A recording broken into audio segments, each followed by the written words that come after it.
బైంస పట్టణంలో మన మాజీ రాష్ట్ర ముఖ్యమంత్రులు గౌరవనీయులు కేటీఆర్ గారు వచ్చినప్పుడు మా హనుమాన్ దీక్ష సోదరులు అక్కడ నిరసన వ్యక్తం చేస్తే ఏవో ఎక్కడి నుంచి దాడులు చేసిందని వాళ్ళ మీద అక్రమంగా కేసు చేశారు.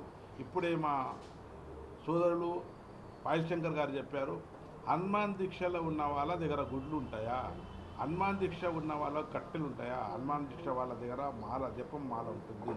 అంతా కూడా ఆలోచించకుండా పోలీసులు చాలా ఇబ్బంది పెట్టి బెయిల్ రాకుండా 35 రోజుల నుంచి మా అడ్వకేట్స్ కానీ హైకోర్టులో ఎంత కొట్లాడినా కూడా మా పోలీస్ డిపార్ట్మెంట్ సహకరించకుండా, ఇంతకుముందు 10 సంవత్సరాలు టీఆర్ఎస్ కేసీఆర్ ప్రభుత్వం ఉండే, ఇప్పుడన్నా కొంత ఈ కాంగ్రెస్ ప్రభుత్వంకు ఏమైనా బుద్ధి వస్తుందని అనుకుంటే దానికన్నా అది ఛోటాబాయి అయితే ఇది బడాబాయి తిరుగుల ఇంకా మా హిందువుల మీద దాడులు చేస్తున్నారు.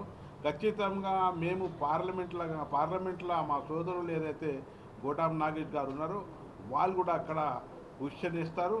అదేవిధంగా మేము అసెంబ్లీలో ముఖ్యమంత్రి గారికి ఒకటే చెప్తాము, అయ్యా హనుమాన్ దీక్షలో ఉన్న వాళ్ళు ఏదైతే జపమాల తీసుకున్నారో వాళ్ళు దాడులు చేస్తారా, వాళ్ళ దగ్గర గుడ్లు ఉంటాయా, ఆలోచించి కేసులు చేయాలా, ఈ కేసులు ఏదైతే చేయాలి చేసిండ్రు అది అంతా విమర్శించాలని మేము మా పార్లమెంట్ అసెంబ్లీలో కూడా మన డిప్యూటీ లీడర్ ఎల్ఈటి మహేశ్వరరెడ్డి అందరు కలిసి ఖచ్చితంగా దీని మీద క్వశ్చన్ అరేంజ్ చేస్తాము. అదేవిధంగా మా హిందువుల మీద ఏదైతే దాడి జరుగుతుంది అది గుణపాఠం మా ఆదిలాబాద్ జిల్లాలో ఖచ్చితంగా ఇప్పుడు మనకు తెలిసిపోయింది. వాళ్ళు ఏ రోజు 9 తారీఖు రోజు హనుమాన్ దీక్ష వాళ్ళకు కానీ జైనుల్లో చేసిన ఘటనకు కానీ వాళ్ళు ఏదైతే మా వాళ్ళకు అరెస్ట్ చేశారో హిందువులకు అరెస్ట్ చేశారు. ప్రజలకు గుర్తయిపోయింది వీళ్ళు తప్పుడు కేసులు చేస్తున్నారని ఇలా భారీ మెజార్టీతో మా గోడాం నాగేష్ గారు మా ఆదిలాబాద్ పార్లమెంట్ సోదరులంతా గెలిపించారు. ఇదే విధంగా కాంగ్రెస్ ప్రభుత్వం ఇంకా ఇట్లనే చేస్తూ ఉంటే వచ్చే ఎలక్షన్లో కాంగ్రెస్ పార్టీ నామనిషాన్ పోతుందని మీకు అందరికీ తెలియజేస్తున్నాను.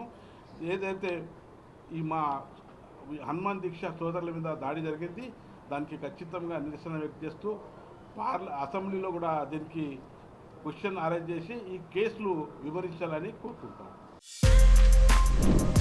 For more videos like this, subscribe Big TV channel.